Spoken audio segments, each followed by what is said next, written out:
You know how, as a leader, all eyes are on you. Not every minute of the day, but many minutes of the day, people are looking at you and looking to you. And they're looking at you as a role model. How should I behave? And they're looking at you as a barometer. How should I feel? How's the company doing? How's the team doing? And your presence and how you are behaving at work either is a comfort and an inspiration to the people around you, or it isn't. The main way that people are gleaning whether or not you are feeling safe and comfortable yourself is through your facial expressions and your vocal quality. I'm Amy Goldfarb. I'm with Organization Learning Group, and I'm an executive coach and a leadership development specialist, and I've been working for 20 years in this field. And most recently, what I have become incredibly interested in is what I'm going to call the physiology of leadership. Our physiology underlies our emotional, mental, and psychological state. And it does that whether we are at work being a leader, or we are at home sleeping, or being a parent. What I'm going to do in the next 10 minutes or so is give you a short tutorial on your physiology. It turns out that my face, your face, is an emotional physiograph, announcing to the world how I feel.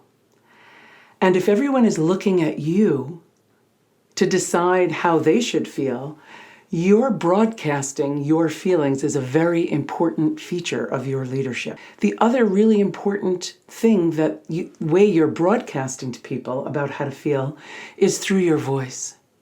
People are listening, and if they hear variations in pitch, in volume, in speed, then they know that you're comfortable and you're relaxed, because that's how we sound when we are comfortable and relaxed. I want to talk about something called emotional co-regulation.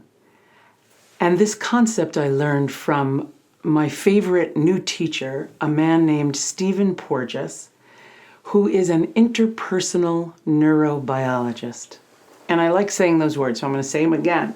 He's an interpersonal neurobiologist. He's studying how human relationships, how our interactions actually affect the biology of our brains. And that's what is really an important thing for you as a leader to understand, how the people around you, because so many eyes are on you so much of the time, are using you to emotionally co-regulate. As human beings, we are the recipients of millennia of evolutionary experiments. And the failed experiments, we don't know about them, all of them, but the successful experiments have led to human beings as we are today. And human beings as we are today have lots of features that we have developed over these millennia, and we retain some of those features from early creatures. I want to talk about your nervous system and how Stephen Porges has helped me understand the 3 different states that my nervous system can be in and how they affect how I show up at work and everywhere. So my nervous system, its main goal is health, growth, and restoration, and I am doing that every minute of the day. My cells are replenishing. I am getting signals of hunger that I need nourishment. I am growing and changing every moment of the day, except moments when I feel threatened. And in those moments when I feel threatened, for whatever the reason, my nervous system that I typically use for health, growth, and restoration to get work done, it gets recruited for defensive strategies. Mostly, these defensive strategies you've heard of, we call them fight or flight. And when I detect danger, my nervous system, like your nervous system, does very specific things, and they're all similar. We all react quite similarly. if I want to fight or I want to flee, I need some physiological principles to take over, not conceptually. I don't think, oh, I must run now. I better get my blood pumping and I better breathe shallowly. No, below the level of perception, at a level that Stephen Porges calls neuroception, the way that nervous systems are gleaning information from the environment and interpreting whether or not I am safe. So when my nervous system, through neuroception, detects threat, and I am recruiting that nervous system for fighting or fleeing, what I'm not doing is I am not thinking clearly, and I am not problem solving well, and I am not being spontaneous and playful and hardworking. When we detect threat in the environment, our bodies all do the same things, as I was saying. So hands get sweaty, breathing gets shallow, muscles get tense. Some people flush, some people blanch, but that is an effect of our vascular system using the blood to fight or to flee. Human beings are excellent detectors of threat. In fact, our brain is wired from these early creatures that we have evolved from. Our brain is wired first and foremost to detect danger. We are looking for the threat in the environment. We have what Stephen Porges and other scientists call a danger bias. That's really, really important as a leader. It's important as a human being, but as a leader even more so. This danger bias, what it does is it signals to me that before, or let me say it differently, without evidence from you that you're safe and that I'm safe in your company, I assume I'm in danger. So a lot of people think, it's very useful as a leader to have a flat affect and not to be displaying your emotions at work all the time, like this, as I'm doing. Turns out that neutral face is in fact quite threatening to people. In the absence of a smile and signals of safety to the people around you, they are going to assume that things are not okay. Well, it's true that if that's how you are all the time, that people can kind of get used to it. But what I want to tell you is that you have the power to send signals of safety all the time because people are looking at you. And people are co-regulating with you. Whoever we are looking at, our brain is co-regulating not only our feelings, but our physiological states. Our breath rate, our heart rate, our sweat rate is regulated by the information coming in from the person that I'm looking at. So for fun, I want you to notice what happens, assuming your eyes are on me. I want you just to notice what happens to you physiologically, emotionally, when I make different facial expressions. So, and maybe a vocal expression too. So if I'm here and you're looking at me and I go, ah, I don't imagine you feel very good. But if I look at you and I say, hi, notice how you feel. And I know that that's simple, but honestly, that is how simple it is.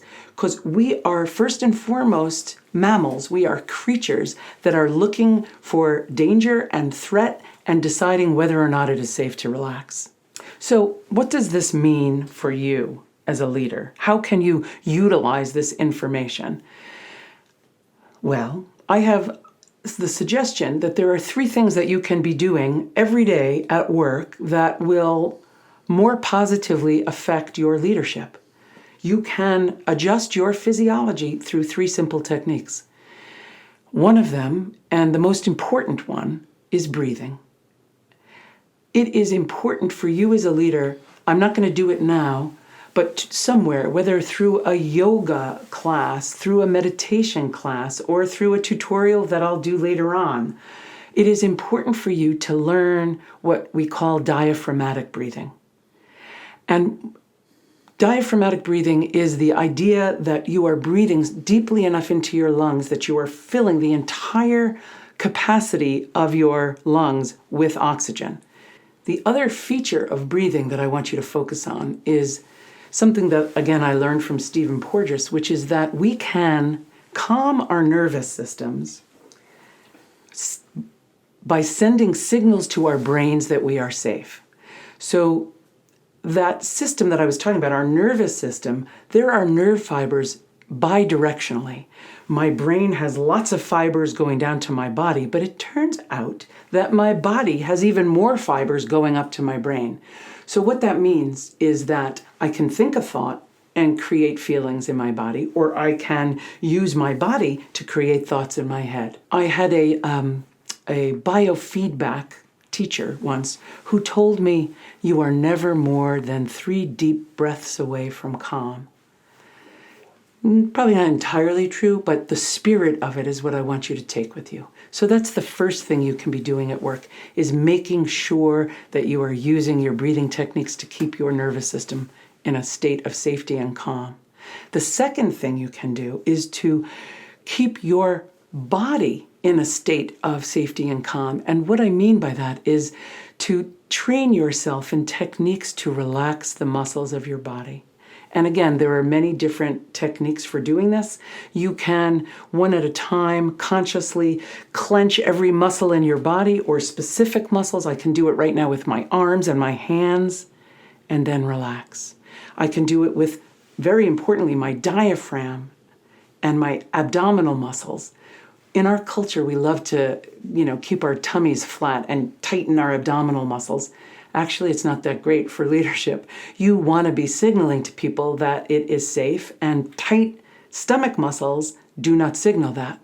But you can tighten them and relax them to get to that state of relaxed. Your legs, your feet, your hands, your face even. So breathing and relaxing your body through the musculature.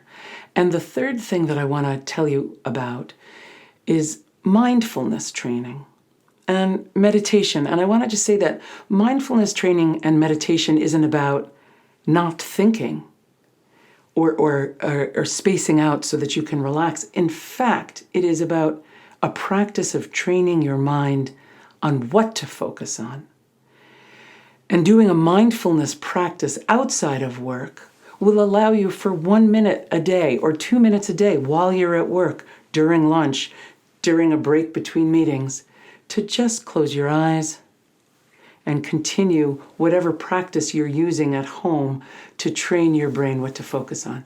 What you notice, your brain is incredibly responsive. We are teaching our brains all the time what to pay attention to.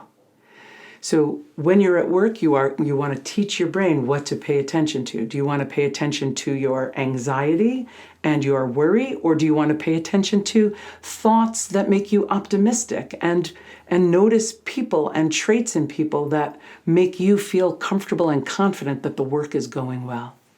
So that's the physiology of leadership that underlies your behavior at work. And that is a way to start to use some of the power that you have as a human being to make your leadership even better. Try it, good luck, and let us know how it goes.